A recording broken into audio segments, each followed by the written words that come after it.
আমারে যে কত প্রবাসী ভাইরা আমারে কমেন্ট করতে থাকে, ও বউ দিদি ডিউটি সেরে এসে বাটাবাটি ঝামেলা ছাড়া ঝটপট করে 10-15 মিনিটের মধ্যে রেঁধে মজা করে কয়টা ভাত খাওয়া যায়, এরম একটা রেসিপি দাও না, যাতে তাড়াতাড়ি খাইয়ে একটু রেস্ট নিতে পারি।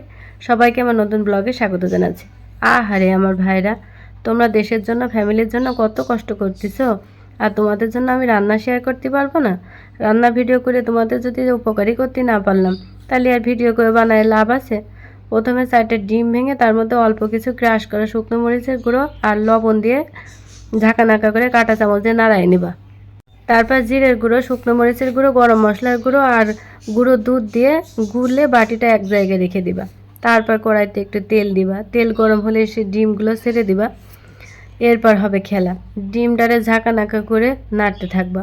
যখন দেখবা ডিমটা ভালোভাবে ভাজা হয়ে গেছে, তেল ছেড়ে আসছে, অন্য একটা বাটিতে উঠাই রাখবা।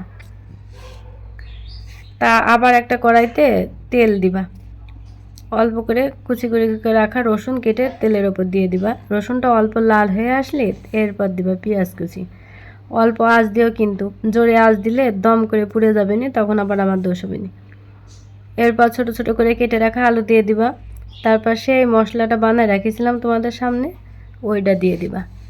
আলুটা সিদ্ধ হওয়া পর্যন্ত কিন্তু তোমার অপেক্ষা করতে হবে না। সিদ্ধ হয়ে আসলে সেই আগে থেকে ভেজে রেখেছিলাম যে ডিমগুলো, ওইগুলো দিয়ে দিবা। এইবার নাড়তে থাকো, সুন্দর করে নাড়তে থাকো। কি সুন্দর ঘিরান আসছে, চারিদিকে মো করতেছিল, আশেপাশের প্রতিবেশীরা মনে হয় খেতে আসতে চাইছিল। এইবার গরম ভাত দিয়ে পোলাও রেডি করো গা। ভাত দিয়ে মেখে খাও, দেখো কি ফাইন লাগতেছিল, জিভে জল এসে পড়ছিল। কি ফাইন যে হয়েছে খাতি, কি যে কব তোমাদের, না খালি কি